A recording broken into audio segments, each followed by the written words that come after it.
وفاقی وزیر مراد سعید ہمارے ساتھ ہیں، ان سے بات کریں گے۔ مراد سعید صاحب، کیا کہیے گا؟ ویسے تو بیانات آ رہے تھے، سب کو معلوم ہو گیا تھا کہ پی ڈی ایم کی اب کیا سمت ہے، لیکن آج آفیشیلی پاکستان پیپلز پارٹی نے احتجاجاً مستعفی ہونے کا اعلان کر دیا ہے، پی ڈی ایم کے عہدوں سے، اور معافی کا مطالبہ کیا ہے۔ تو کیا دیکھتے ہیں آپ آگے؟ بسم اللہ الرحمن الرحیم۔ دیکھیں، ہم نے پہلے دن سے کہا تھا کہ یہ مفادات کی سیاست ہے اور مفادات کی لڑائی تھی۔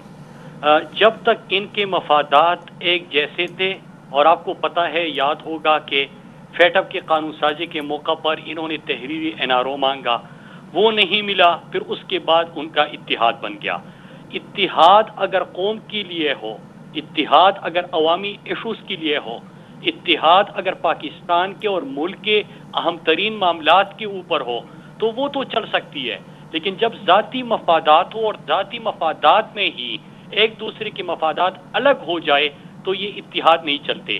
انہوں نے آج ایک بات کی فرزند زرداری نے کہ پی ایم ایل این کو معافی مانگنی چاہیے۔ میں یہ کہتا ہوں کہ پوری پی ڈی ایم کو آج پاکستانی قوم سے اور کشمیریوں سے معافی مانگنی چاہیے کہ جب عمران خان اقوام متحدہ میں اور پوری دنیا میں کشمیر کے سفیر کے طور پہ کشمیر کا مقدمہ لڑ رہے تھے، بھارت کا اصل چہرہ بھی نقاب کر رہے تھے، تو اس وقت بھی یہاں پہ اسلام آباد میں ایک سرکس لگایا گیا، اس کے اوپر ان کو معافی مانگنی چاہیے۔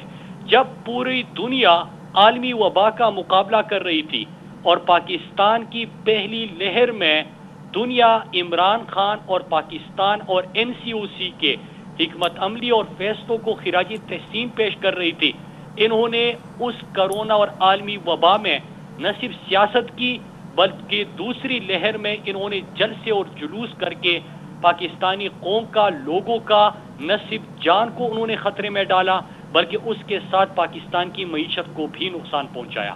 ان کو معافی مانگنی چاہیے سب کو مل کر کہ جب پاکستان کے قومی اسمبلی میں اسپیکر نے کشمیر کے ایشو کے اوپر ان سب کو بلانا چاہا اور بارہا انہوں نے اس کا بائیکاٹ کیا۔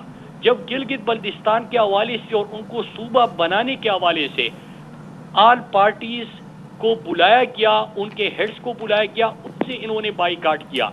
جب پاکستان کی معیشت مضبوط ہوتی گئی، جب پاکستان کے ایکسپورٹ بڑھے، جب پاکستان کے اندر انویسٹمنٹ آنا شروع ہو گئی، جب پاکستان دہشت گردی نہیں سیاحت سے جانا جانے لگا، اس وقت انہوں نے پاکستان کے اور پوری ملک کی بدنامی کی اپنی ذاتی مفادات کے لیے، اس کے اوپر ان کو معافی مانگنی چاہیے۔ میرے خیال سے آج پورے پی ڈی ایم کو قوم سے معافی مانگنی ہوگی، آپس میں معافیا ضرور مانگے اور مطالبے ضرور کرے، لیکن پوری قوم سے ضرور معافی مانگے۔ تو مراد سعید صاحب، آپ نے فرمایا کہ پی ڈی ایم کو پلیٹ فارم سے معافی مانگنی چاہیے، تو آپ کی خیال میں، آپ کی نظر میں آج کے پیپلز پارٹی کے اس بیان کے بعد کیا پی ڈی ایم ایگزسٹ کرتی ہے ابھی؟ دیکھیں، پی ڈی ایم تو پہلے دن سے میں کہہ رہا ہوں کہ ذاتی مفادات کا ٹولہ تھا۔ قومی اسمبلی میں تحریر این آر او مانگتے ہیں، نہیں ملتا، اس کے لیے باہر نکلتے ہیں۔ جب تک ایک دوسرے کے ساتھ وہ مفادات وابستہ ہو تو ایک دوسرے کے گلے ملتے رہیں گے۔ آپ کو یاد ہے کہ کہا گیا تھا نا کہ زرداری کو ملتان، لاہور، سیالکوٹ، کوئٹہ کی سڑکوں پہ نہ گھسیٹا تو میرا نام بدل دینا۔ پھر دونوں جس طرح محبت ان میں جاگی، کس طرح وہ گلے ملے۔ اصل ایشو پاکستان کا پی ڈی ایم تھا ہی نہیں، نہ پی ڈی ایم ہے۔ پاکستان کے اصل ایشوز کے اوپر بات ہونی چاہیے۔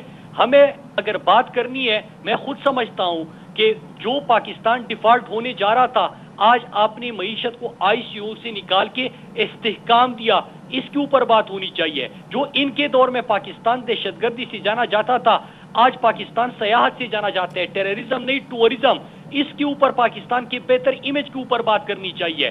جو کشمیر کے اوپر 54 سال تک گفتگو نہیں ہوئی تھی، لیکن پرائم منسٹر عمران خان کے بعد ایک سال میں 2 دفعہ یو این سیکیورٹی کونسل میں مراد سعید صاحب، بالکل آپ کی بات بجا، ذرا یہ بھی فرمائیے گا کہ ظاہر ہے جہاں پر بات ہو رہی ہے کہ اتحاد کی، جہاں پر بہت ساری جماعتیں ایک الائنس بناتی ہیں اور پھر حکومت کے خلاف چلتی ہیں، بہت سارے کمپرومائز کرنے پڑتے ہیں۔ بلاول بھٹو نے آج خاص طور پر مینشن کیا کہ کیوں ایک کنوکٹڈ شخص کے وکیل کو پہلے تو سینیٹر بنایا گیا، پھر اس کو مزید عہدہ دینے کے لیے بڑی متحرک رہی پاکستان مسلم لیگ نون، اور یہ بڑا پرووکیٹو تھا۔ انہوں نے کہا، ان کا یہ آئیڈیا کس کا تھا، یہ کیسے کسی کے دماغ میں آیا کہ میری ماں کے قاتل کے جو کنوکٹڈ ہیں اس کے وکیل آپ جو ہے اس کو آگے لے کر آ رہے ہیں. تو یہ بتائیے گا کہ کیوں آپ کے خیال میں مسلم لیگ نون نے یہ آپشن لیا, کیوں ضروری تھے اعظم نذیر تارڑ, اور کیوں یہاں پر کمپرومائز نہیں کیا گیا؟ دیکھیے ایک شخص لندن بیٹھا ہوا ہے, یہ اتحاد کر لیتے ہیں, کنویکٹڈ ہے اتحاد کر لیتے ہیں. میں وہی عرض کر رہا ہوں کہ یہ لوگ میٹر ہی نہیں کرتے. ہمارے لیے اہم ہے کہ جو انہوں نے پاکستان کو گردشی قرضوں کے دلدل میں دھکیلا ہے ہم اس کا مقابلہ کریں. ہمارے لیے اہم ہے کہ جو انہوں نے پاکستان کو قرضوں کے دلدل میں دھکیلا ہے ہم پاکستان کو اس سے نکالے. ہم نے جو احساس پروگرام شروع کیا ہے غربت کے خاتمے کے لیے ہم اس کو آگے لے کے جائے. ملک میں پہلی دفعہ وزیر اعظم نے یہ فیصلہ کیا ہے کہ ہر شہری کا علاج مفت. آج صحت انصاف کارڈ سب کو دیا جا رہا ہے, 10 لاکھ تک کسی بھی سرکاری اور پرائیویٹ اسپتال میں مفت علاج ملنے لگا. اس کے اوپر بات کرنی چاہیے.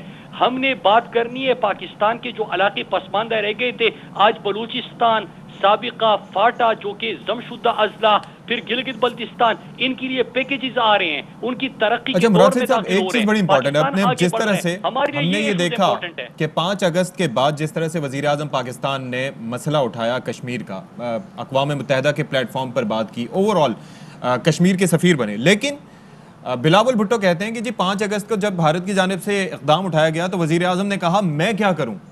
اس کے ساتھ ساتھ وزیر اعظم جو حکومت پاکستان کی جانب سے کورونا پر اقدامات کیے گئے ان کی بھی نفی کر دی. کہتے ہیں کہ جی ویکسین کی جو ہے وہ خیرات میں ویکسین منگوا کے تقسیم کی جا رہی ہے, پروکیور نہیں کی جا رہی, خریدی نہیں جا رہی, اور اب تک جس طرح سے کیمپین نہیں چلنی چاہیے تھی بلکہ ویسے نہیں چلائی جا رہی. اس پر آپ کیا کامنٹ کریں گے؟ میں ان دونوں کے حوالے سے تھوڑا سا ضرور بات کروں گا. پہلی چیز یہ کہ ابھی ایک پرچی والا فرزند زرداری وہ بندہ کشمیر کے پالیسی کے اوپر بات کر رہا تھا, جن کے ابو زرداری امریکہ جا کے وہاں پہ پاکستانیوں کے اوپر ڈرون حملوں کے مزید مطالبے کرتے ہیں. پاکستان ان کے حملوں میں شہید ہوتے تھے, مارے جاتے تھے, یہ کہتے کہ ڈو مور, مزید کرے.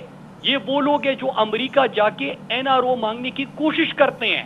لیکن پرائم منسٹر عمران خان کے اوپر بات کرتے تھوڑی سی میں شرم ہوتی, تو وہ عمران خان کہ کشمیر کا مقدمہ جو انڈیا کہتا تھا کہ ہمارا اندرونی مسئلہ ہے, عمران خان کی وجہ سے وہ انٹرنیشنلائز ہو گیا. وہ ان کا اندرونی مسئلہ نہیں رہا. 54 سال بعد کشمیر کے اوپر UN سیکیورٹی کونسل کے 2-3 میٹنگز ہوتی ہے. اقوام متحدہ کی ایوان میں کشمیر اور کشمیر کاج کے اوپر عمران خان کی آواز گونجتی ہے. کشمیر پوری دنیا کی میڈیا کی زینت بن جاتا ہے. کشمیر اور کشمیریوں کے اوپر دنیا کے اندر جریدوں میں ذکر ہونے لگتا ہے. جو انڈیا خود کو لیبرل سمجھتا تھا, سیکولر سمجھتا تھا, وہ فاشسٹ مودی, وہ ہٹلر نئے دور کا, اس کا چہرہ بھی نقاب ہوتا ہے اور پوری دنیا اس کا ذکر کرتی ہے اور اس کے اوپر بات ہوتی ہے. ان کو یہ نظر نہیں آ رہا. ان کو اسمبلی میں پرائم منسٹر عمران خان جب بات کر رہے تھے, کہا آج بلاول نے کہ ہم مطالبہ کرتے ہیں کہ IMF سے معاہدہ ختم کیا جائے. انہوں نے اسٹیٹ بینک سے متعلق آرڈیننس کو معاشی خود مختاری پر تاریخی حملہ قرار دیا اور اس کے خلاف کہا کہ احتجاج کریں گے. میں پورا اس کا جواب دینا چاہوں. دیکھیں کشمیر کے اوپر جو عمران خان کشمیر کے سفیر بنے, پوری دنیا اس کو دیکھ رہی ہے. ایک پرچی والی کی بات سے اس کا وہ اہمیت ہی نہیں ہے, کیونکہ یہ تو امریکہ سے اور دنیا سے NRO مانگنے والے ہیں. یہ دنیا کی آنکھوں میں آنکھیں ڈال کے بات نہیں کر سکتے. عمران خان نے اقوام متحدہ میں کشمیر کے سفیر کے طور پہ گئے تھے اور جب وہاں سے باہر نکلے تو عالم اسلام کے ترجمان بن گئے تھے. دوسری چیز انہوں نے کرونا کے اوپر بات کی. میں پھر معاشیت اکانومی کے اوپر آتا ہوں. انہوں نے کرونا کی بات کی. آپ کو یاد ہوگا کہ روزانہ کی بنیاد پہ ایک شخص آتا تھا, پرچے لہراتا تھا اور lockdown lockdown lockdown کہہ کے چلا جاتا تھا. انہوں نے عمران خان کی حکمت عملی کی تنقید کی, لیکن پھر دنیا کہتی ہے, امریکہ کا اوباما کا جو اکنامک کونسل کا چیئرمین ہے وہ یہ کہتا ہے کہ اگر پاکستان اور عمران خان کی پالیسیز کی طرح ہم پالیسیز اختیار کرتے تو ہم $3 ٹریلین امریکہ بچا سکتا تھا. اچھا مراد صاحب, شیخ رشید احمد